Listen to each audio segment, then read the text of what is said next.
الحمد لله والصلاة والسلام على رسول الله صلى الله عليه وسلم. اللهم علمنا ما ينفعنا وانفعنا بما علمتنا وزدنا علما واجعلنا من الذين يستمعون القول فيتبعون أحسنه أولئك الذين هدى الله وأولئك هم أولو الألباب.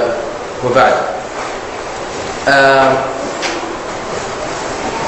Allah subhanahu wa ta'ala created us for a purpose that as Muslims we are most familiar with this purpose, since we are most familiar with a religion that is in alignment with the purpose, fully and totally in alignment with the purpose for which Allah created us as human beings. And the purpose for which Allah subhanahu wa ta'ala created all human beings is the same, right? However, some people fulfill that purpose and others fail. Some people fulfill that purpose, I don't want to say fully, but better than others. Some might fulfill it to a certain extent, others may. And that purpose obviously is to worship Allah subhanahu wa ta'ala. Now, Allah subhanahu wa ta'ala will hold us accountable for whatever actions, whatever choices, whatever decisions we are making in this life. Now, I've been talking about success for the past few weeks.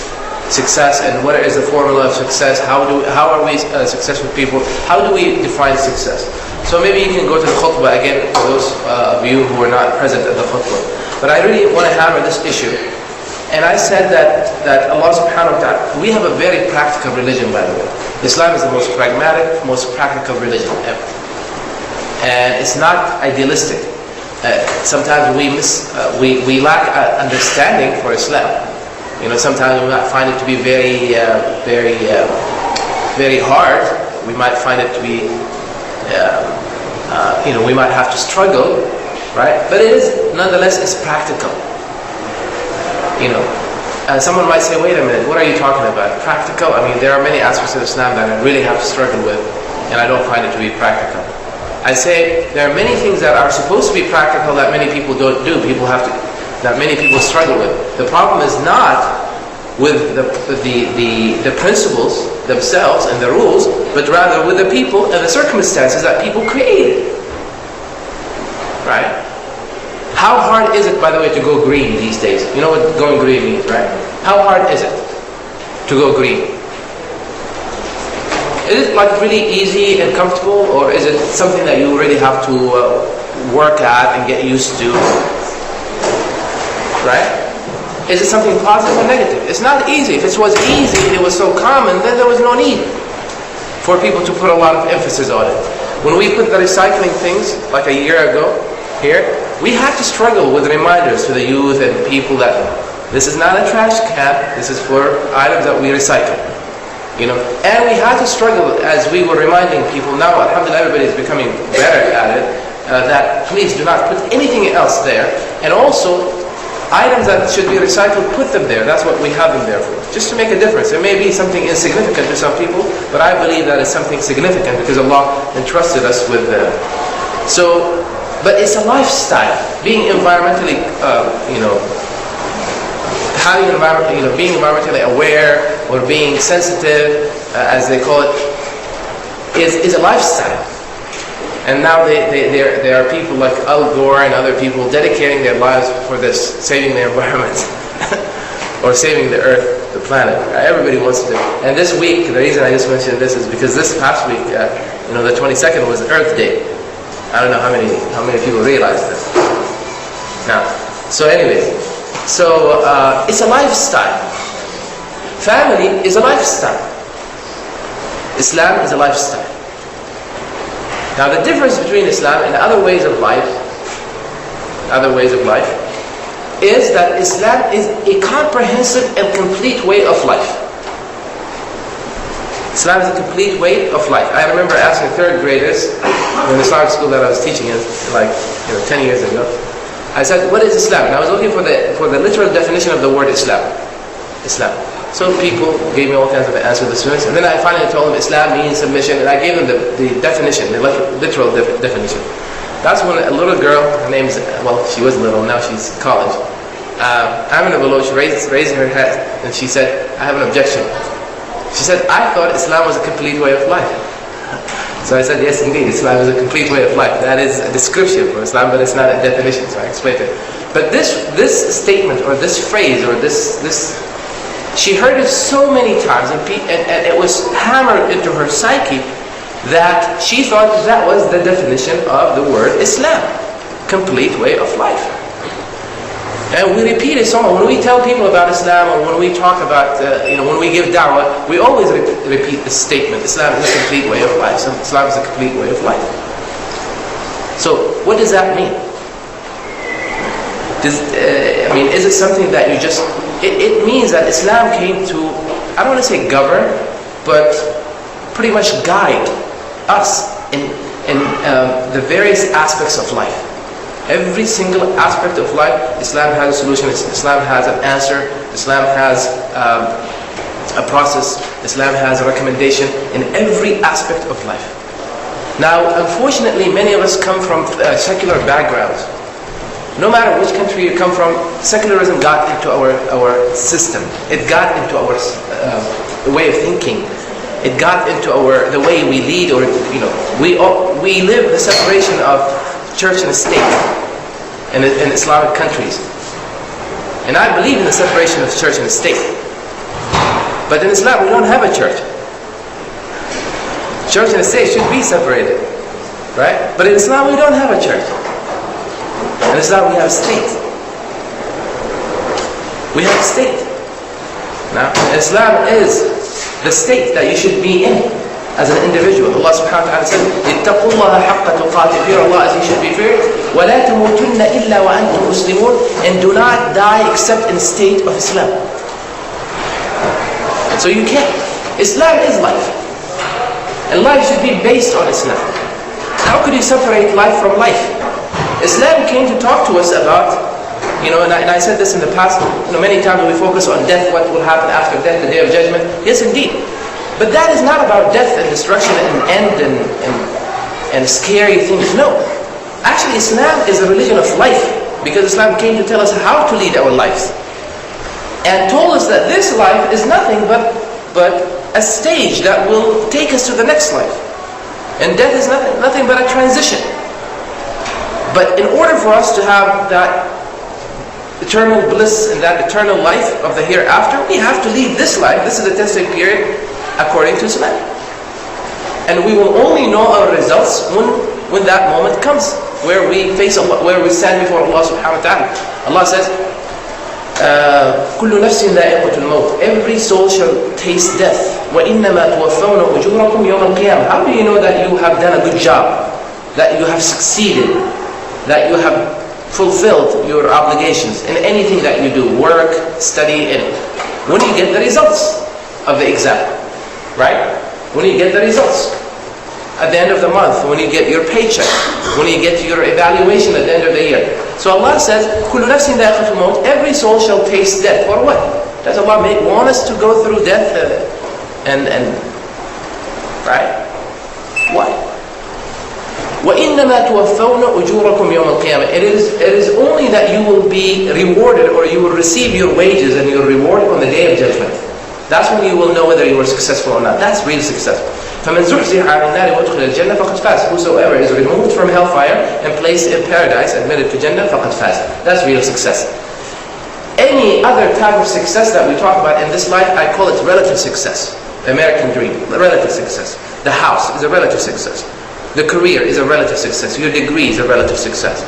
Retirement, everything that people work for is all relative success. Because I don't find it to be real success, because if you have to leave it, if you have to maintain it, if you have to be paranoid and scared about it the whole time, what success is that? And I know a man that owned the house for 24 hours. Only 24 hours. A house that he worked all his life to pay for, he only really owned it for 24 hours. After he made his last payment, he died after 24 hours. If anything, it should be enough. It should be enough to ruin anything that we talk about in this life, to know that it's not everlasting. It will end, it will come to an end. Fun will come to an end, everything will come to an end. Right? But the real success is of the hereafter. Right? Now, Someone might say, okay, so what is that supposed to mean? That's it, we work for akhirah, we don't do anything for this dunya. No. What we have to understand is, people who are the most successful people in the hereafter are people who really found the true meaning of success in this life. And were successful in this life. Right? By understanding their purpose and making sure that their life or their lifestyle is in alignment with that purpose for which Allah subhanahu wa ta'ala created them. And this is the one message that I really want us to believe in, buy into, commit to, and pass it on to the next generation. We have to feed it to them. We have to breastfeed them that. We have to pour it into their minds. They have to know it's one of our obligations. Otherwise, we're not doing them. We are actually doing them, harm. We are fooling them. We are not really conveying the message. We're not giving them reality, right? So we need to do this. So when we talk about Islamic manners and how you should behave and how you should, this is what it's all about. It's the Prophet came. The Arabs before Islam were divided. They had some good qualities. Let's not, be. They had honesty was appreciated, generosity. The Arabs of Arabia were known for generosity, for honoring their guests, for honoring their words, and all of that. But they had what? They had a baggage along with that. Like most of us bring some culture of that. They had cultural values that are far worse than some of the cultural values that we have now. They used to rob, they used to kill each other, they used to exploit the weak, they used to, all kinds of things. And one of the greatest problems that they had as a nation was the fact that they were divided. No one was able to bring them together except the Prophet ﷺ. What was it? Was the Prophet ﷺ conqueror? Did he use sword? Was the Prophet ﷺ a magician? He wasn't ﷺ. Did he just go like unite and that was it? No. Did the Prophet ﷺ promise them gold and silver and this life? No. Umar, when he saw what the Prophet ﷺ was going through, he said, Ya Umar, aren't you pleased if it's for them in this life? He said, Xerxes of Persia and Hercules of the Byzantine Empire in Sham, they live in this lavish lifestyle, and you are the leader of the Muslims, you are who you are, and this is the kind of rough lifestyle that you have. Umar cried when he saw the Prophet ﷺ going, and the Prophet ﷺ chose that. But he didn't have time for it, number one. Number two, he wasn't interested. Number three, his concern was his ummah, the poor, and the less fortunate people. And he didn't even look at it as fortune to him. And because the Prophet was exposed to the hereafter, once you see what is in Jannah, everything in this life becomes what? Worthless. So the Prophet was exposed, he saw what is in Jannah. So he lost interest in anything in this life. So he's a different case. And I'm not saying you should go home and say, you know what, let's get rid of the sofas and let's get rid of those scars and let's have jizarah.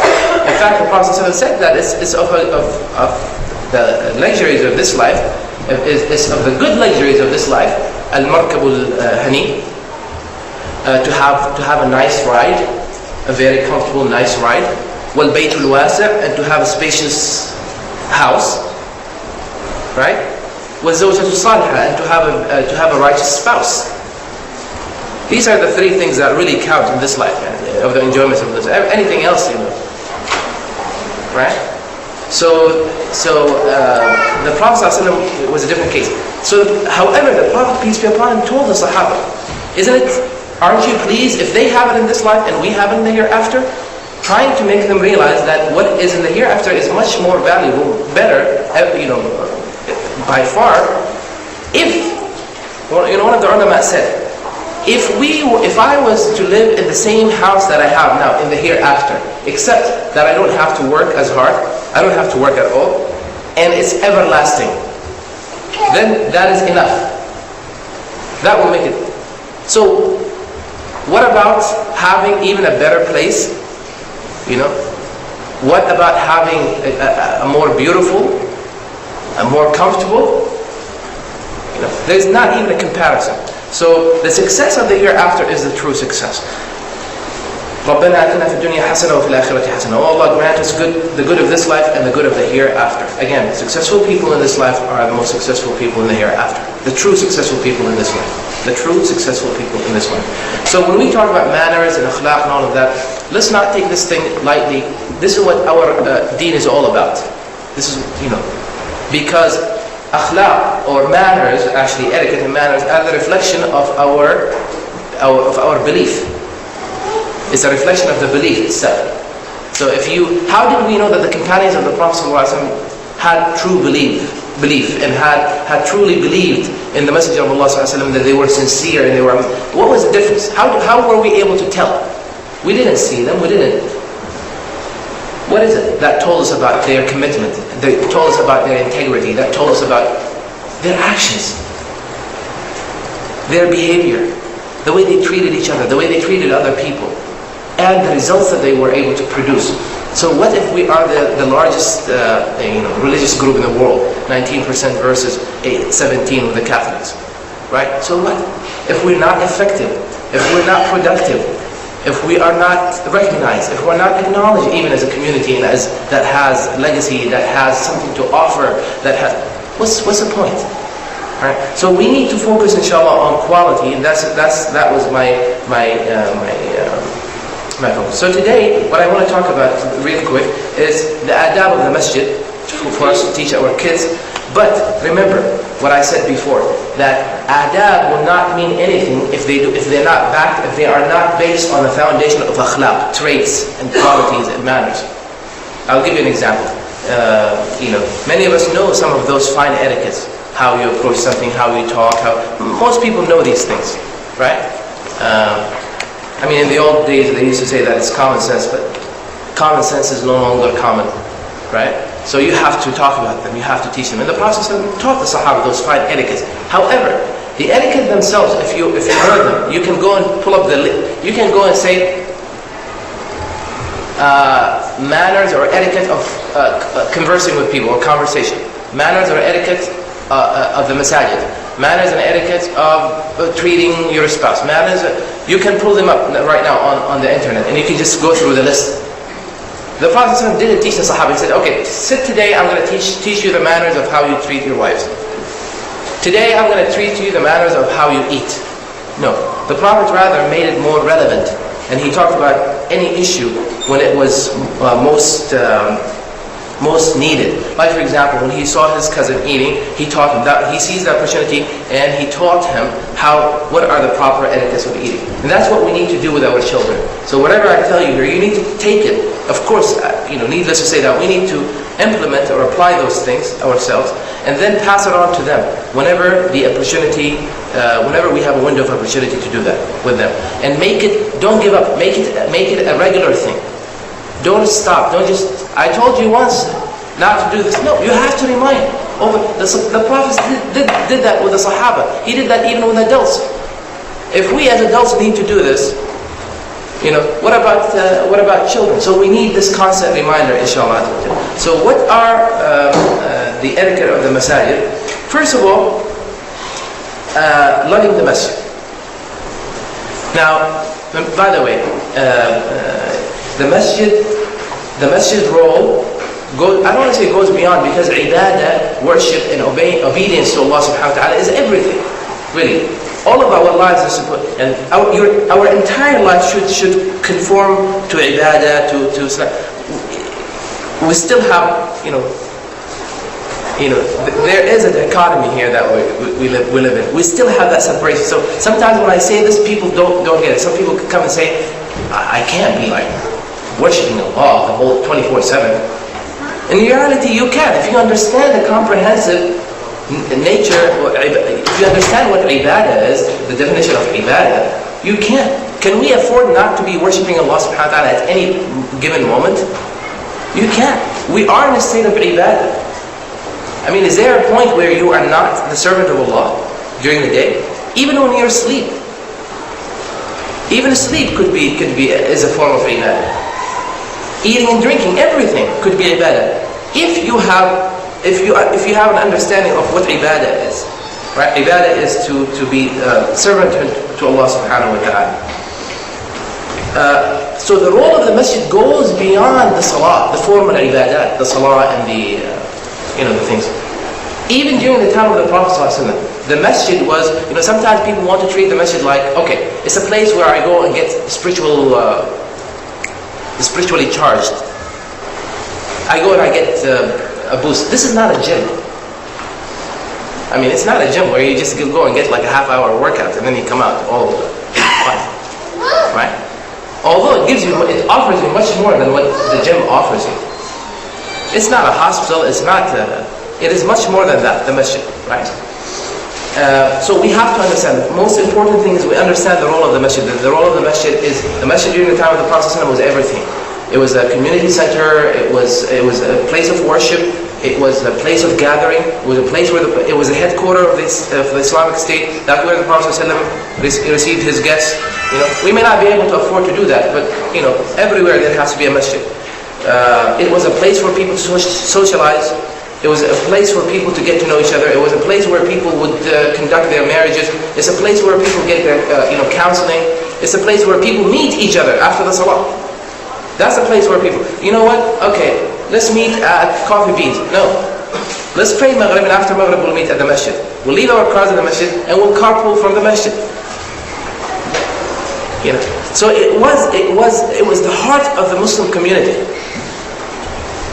Right. So the first thing that we of the huquq, or the rights of the masjid, is that we love the masjid, we honor the masjid, and we respect the masjid. These are the places that Allah subhanahu wa ta'ala said, في بيوت أذن الله أن ترفع ويذكر فيها اسمه. And houses that Allah subhanahu wa ta'ala permitted to be elevated, to be honored, and for His name to be celebrated, subhanahu wa ta'ala. And we have to teach our kids that. The masjid, yes, it's a special place where we do everything, but it is a sacred place. It's the most respected place. We love the masjid, we honor the masjid more than we even honor our own houses. The masjid is the house of Allah subhanahu wa ta'ala. The masjid is very special. So, the least I would say that we should demand is the rule. As much as you love your own home, you should love. Most of our kids do write about their homes, right? I love my home. My home is like, they write little articles. Why not things about the masjid? Ask them when you go home, and start from an early age. Do you love the masjid or not? There are some kids that don't love the masjid, and we need to solve this issue. There are many kids that don't love the masjid, unfortunately. There's this kid. His parents were telling me the other day that said, I hate the masjid, and I hate this. He hates anything that has to do with the masjid. I don't know what happened. Who did what? Right? Could be one of us. Could be one of. So we have to love the masjid, and we have to make the masjid loved by others. Especially our children. So make sure that they love the masjid, and make sure that they have respect for the masjid. Allah subhanahu wa ta'ala says in Surah Al-Hajj, verse 32, ذَلِكَ وَمَن يُعَظِّمْ شَعَائِرَ اللَّهِ فَإِنَّهَا مِن تَقْوَى الْقُلُوبِ. That whoever shows respect for those symbols of our devotion and love for Allah subhanahu wa ta'ala, that is indeed of the sign of the purity or the piety of the hearts.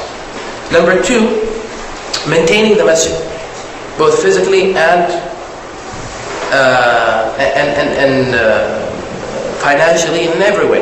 The Prophet sallallahu alayhi wa sallam in the hadith says, whosoever builds a masjid, a house for Allah subhanahu wa ta'ala, even if it's the size of a bird's nest, even if it's a small masjid, it doesn't have to be big, huge, fancy, small masjid. بَنَ اللَّهُ لَهُ بَيْتًا فِي الْجَنَّةِ. Allah subhanahu wa ta'ala will build for him a house in paradise. So to participate, even if we, to participate and be part of the maintenance, the building and the maintenance and the establishment of the masajid is a noble thing. And alhamdulillah, the Muslim community is doing a great job, alhamdulillah, here in North America. I mean, subhanAllah, think about it. I was just thinking about this the other day. We used to be called the Muhammadans. Thomas Jefferson used to call us Muhammadans. They didn't know the word Islam and Muslim. They weren't familiar. They used the same words that the preachers and the Orientalists told them, right? So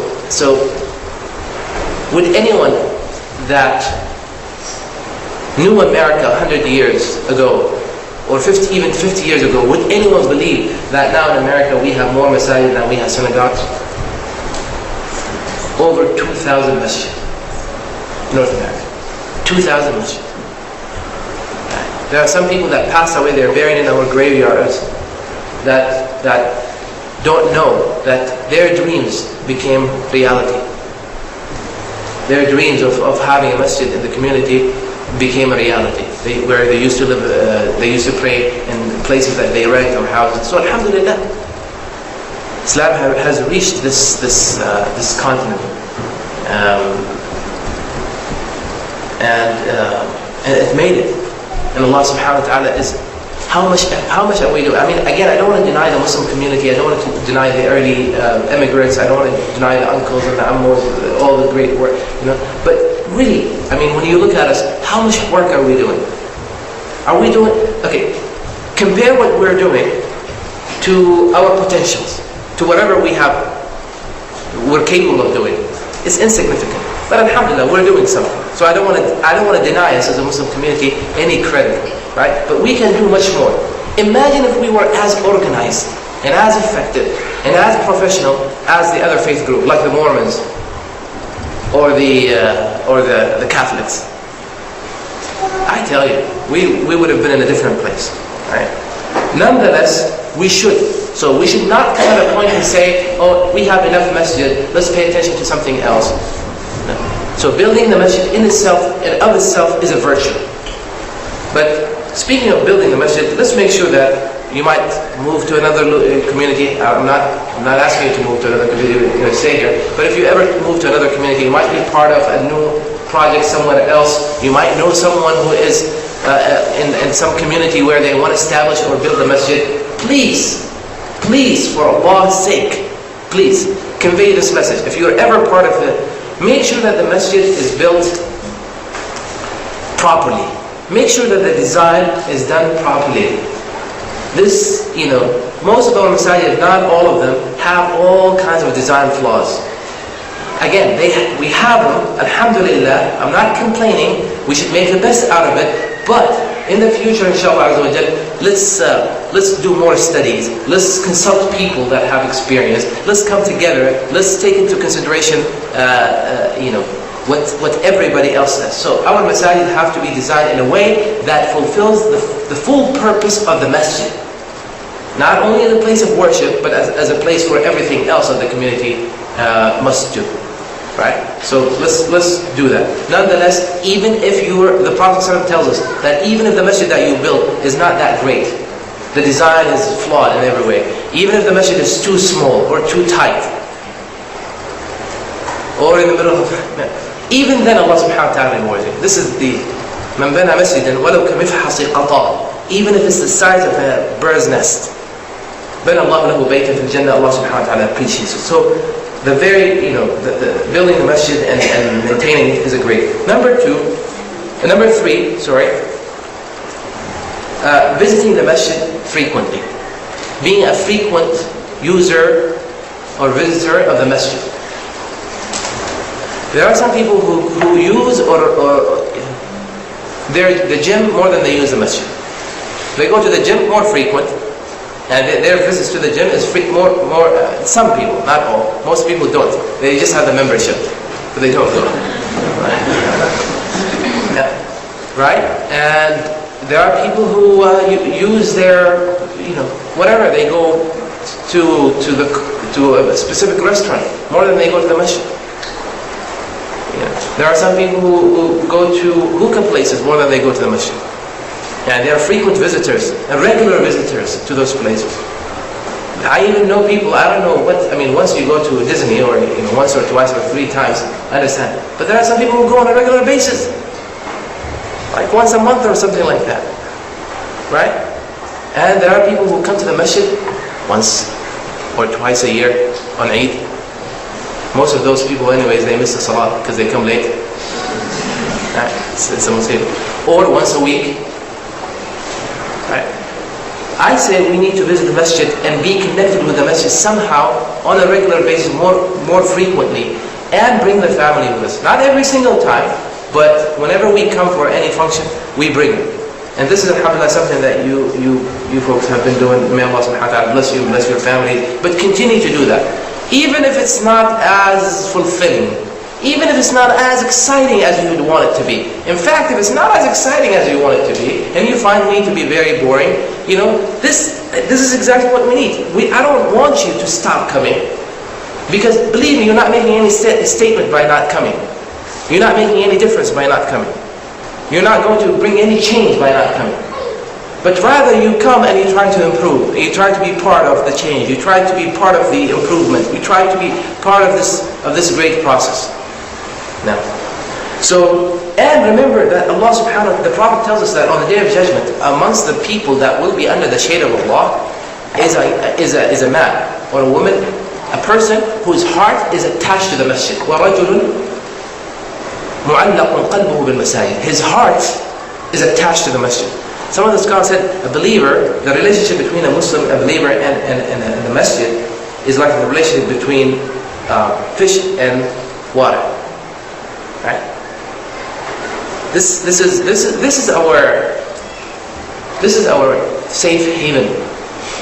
This is the masjid. So we should come to the masjid as often as we can, as often as possible, and make it to the regular prayers to the best of our abilities. Number 4, when we come to the masjid, Allah subhanahu wa ta'ala said in Surah Al-A'raf, verse 31. This is Allah saying, it's not me, it's not me, and it's not Dr. Siddiqui, and it's not Dr. Phil, it's Allah subhanahu wa ta'ala saying, right? Allah, Ya bani Adam, khudhu zinatakum inda kulli masjid. O children of Adam, beautify yourselves, clean yourself, beautify. When you go to the masjid, go to the masjid in the best of fashion. I know sometimes we like to relax, but when we come to the masjid, we should, I would say, we need to make the masjid a special place. A special place. Looking good, smelling good, feeling good, right? So the scholars and the Prophet ﷺ actually tells us, "Man tatahhara fi baytihi," whosoever purifies himself or herself in their home, and then they come to the masjid, right? Every single step that they take, right, will wipe out every single step will wipe away, or will take away one of their bad deeds, and Allah subhanahu wa ta'ala will give them a good deed. So every step that you take, every time you take a step actually, right? Every time you take it, if you want to basically measure a distance, when you take a step you take every time, each step is called a step, right? So, but usually step is what? You make 2 steps back to back, right? Right? So one is the right foot goes, and then the left foot goes. Right? So that's one set right there of 2 steps that you took to the masjid, right? That set of steps, one step wipes a bad deed. The second step gives you a good deed for every step that you take to the masjid. Please do not come and ask me, so what if I drive to the masjid? Inshallah that counts. Allah subhanahu wa ta'ala is, no. What's that? Every turn of the wheel? I don't know about that, because we have some, and some people say, but every time we take a step, the masjid. But if you're living, that's one of the blessings of living around the masjid, and being able to walk to the masjid. But please, speaking of walking to the masjid, those of us who are living across the street, try not to jaywalk. Try not to. I'm not saying don't jaywalk, it's haram, but try not to jaywalk. As someone said, it's bad da'wah. And you might get a ticket, or you might get hurt, really hurt. So, anyways. Number 5. The masjid,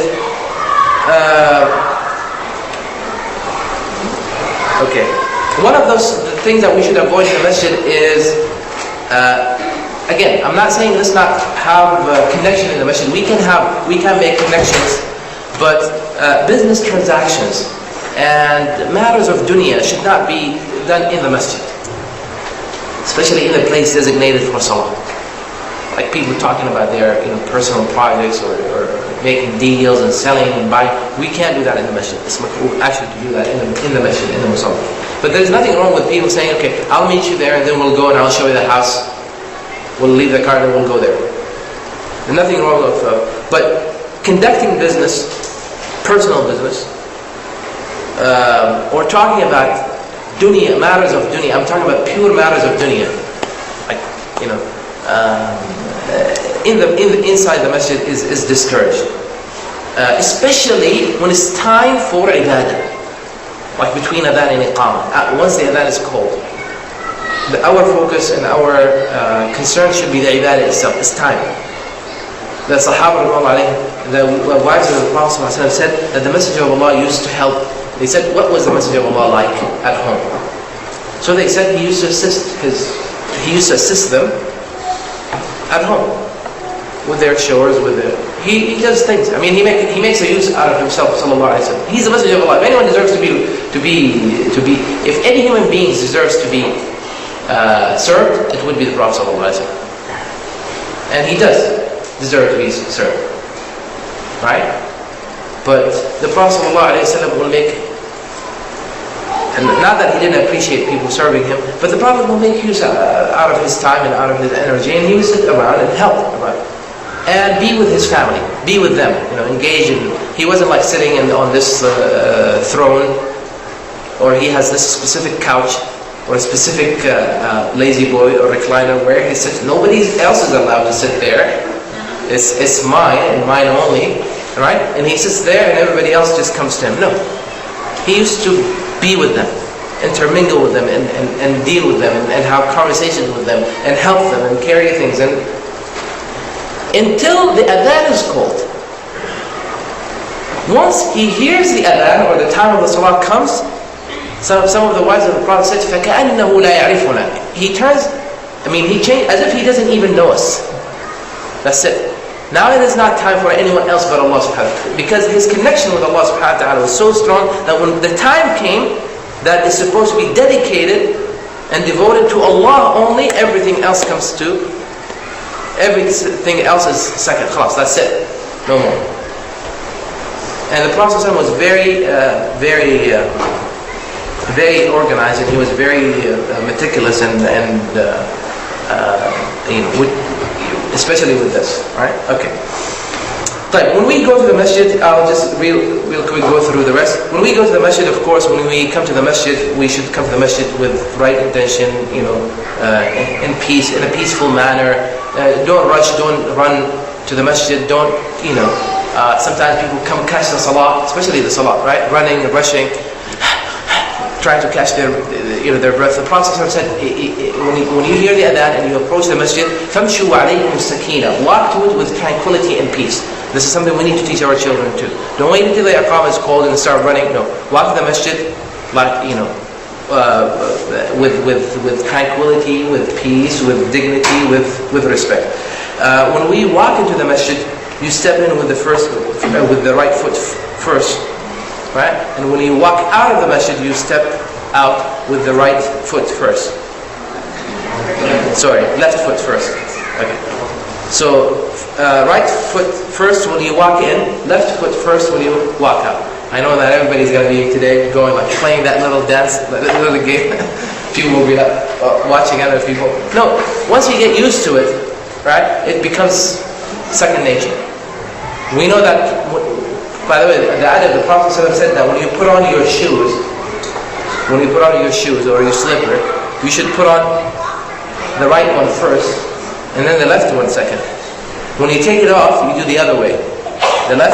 You take off the left first, and then you take the right second after that.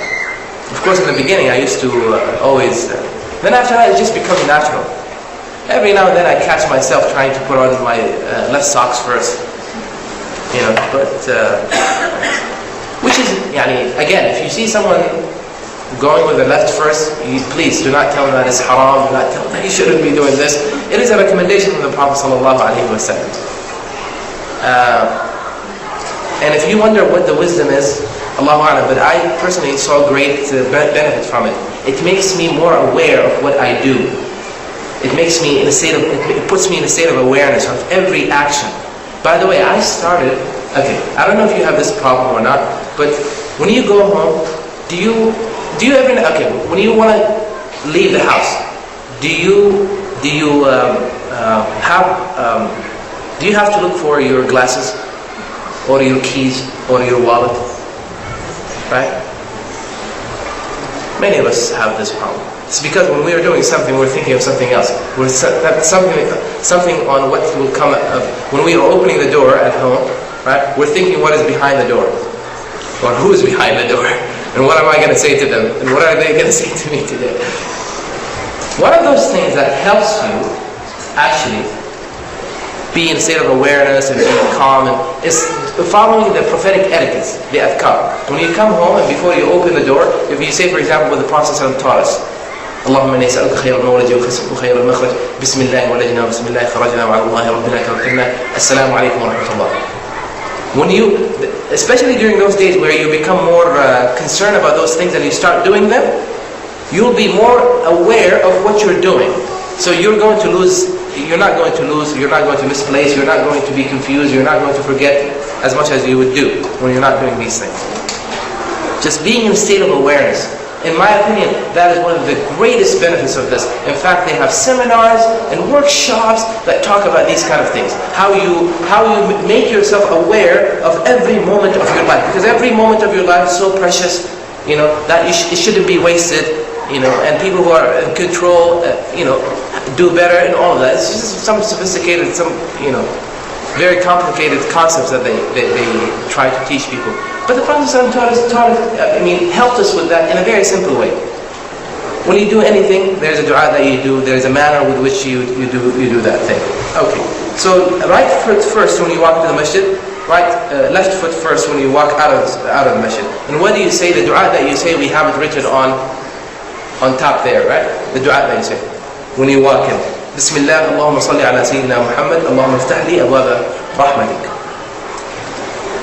And now, طيب.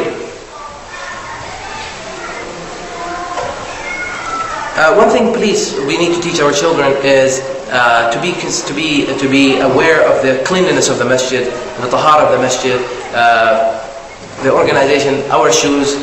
By the way, when we, for example, separated the entrances, we said, okay, this side for the brothers, that side for the sisters.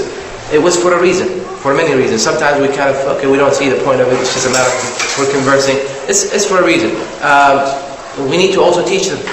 By the way, in the masjid, right, every now and then we have all kinds of crises. When we have parking lot crises, people double parking. If you don't have strict rules, in many masajid they always make these kind of announcements. Someone blocks, someone double park. Okay. Another crisis we have is what I call the shoe rack crisis, or the shoe crisis.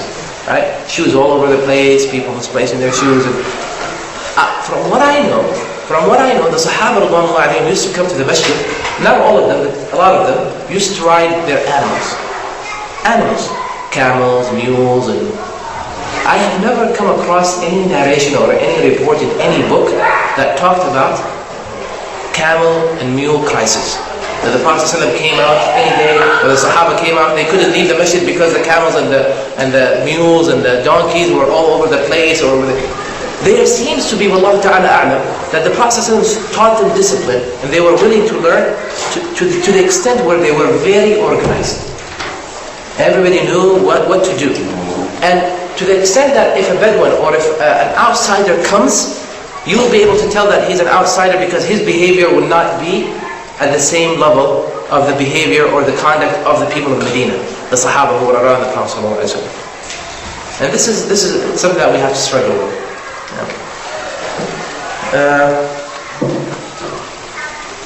And then many other things that we need to finally, I just want to say that, by the way, littering in the masjid is a major sin. Not a major sin, it's a sin. And the expiation of it, the kafara of it, is to remove it. So for example, if you spill something, the kafara, in the masjid, the kafara of it is to take care of it, especially if it's something impure or something that, if you throw something, the masjid. The kafara of it is to take care of it. So littering the masjid is a serious. And subhanAllah, taking care or maintaining the cleanliness of the masjid is a virtue. There was that black woman that used to do this on her own in the masjid of the Prophet sallallahu alaihi wasallam. And when she passed away, the Prophet sallallahu alaihi wasallam, and she was part of the people of Jannah. That's what she did. That's what she was known for. And the Prophet sallallahu alaihi wasallam asked the Sahaba where she was, because she disappeared. He didn't see her anymore. He said, what happened to her? They said, well, she passed away and we buried her. And the Prophet ﷺ was disappointed. He said, if any one of you dies, or halla adantumuni, why didn't you tell me when she passed away? Like you thought that she was nobody, that you didn't need to just, So she was someone that that the Prophet ﷺ had great level of concern and respect for. So the Prophet ﷺ said, where did you bury her? Show me.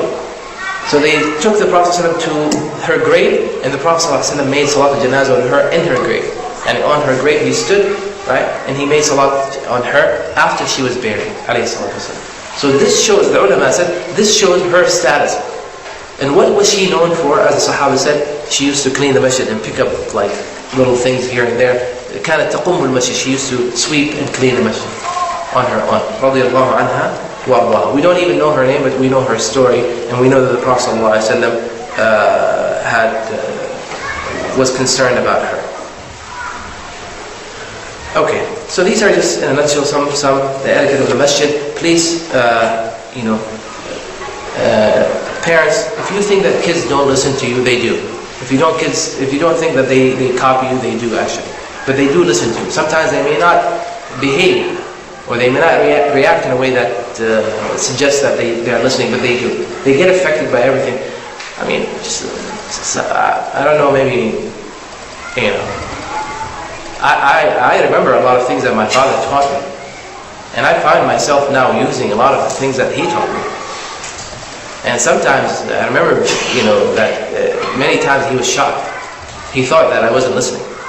He thought that I wasn't getting affected by it.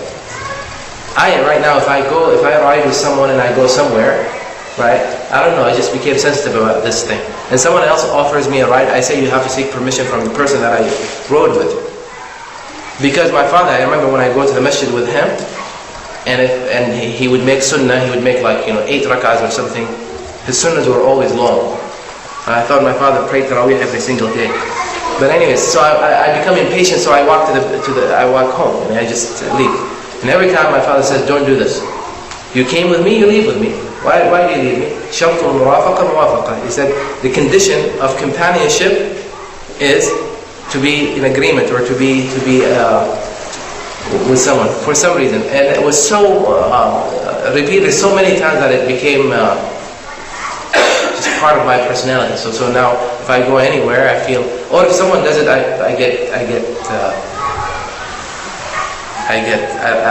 uncomfortable when people just, let's say we went together somewhere, and when you leave with someone else without asking that person permission. So there are some of those fine etiquette that you think that your children won't pick, won't be affected, but they do. All you have to do is connect with them and talk to them about it and show it to them. Show it to them. So inshallah, in the future, I'm going to be talking about the basis of the manners and the etiquette, and how we can connect with them, and how we can make it relevant, how we can bring a healthy change. Another thing that I want to inform you of is that I have this proposal and this program that I'm putting together. I spoke about it in the khutbah, and it has to do with me as an individual. How do I have a successful, how do I have a balanced, how do I have a happy lifestyle? And what are the things that I should do? Practical steps. I talked about it today in the khutbah, and I gave this khutbah in 4 different masajid, 4 different times. Sometimes, so I suggest that you listen to the khutbah if you haven't heard it. If you weren't here a few weeks ago when I gave that khutbah, that talks about success defined. Do we have it on the website? What is the title of it? Can we send a reminder, email? By the way, if you're not on the email list, please make sure that you are on the email list because you get updated. But it is on the website, inshallah. So talk about it. Please give me your feedback, any suggestion, any feedback, any criticism. I welcome anything. Alright? But listen to it and let me know, inshallah. So this is something that we can be talking about in the future, inshallah. Does anyone have any question? By the way, do you notice that I stopped giving like a time for Q&A? Right? Because every time like I designate like 10 to 15 minutes for Q&A, nobody asks any question. And for some reason, everybody likes to ask the question on the side after everybody else leaves. So, but does anyone have any burning question or comment, objection, anything?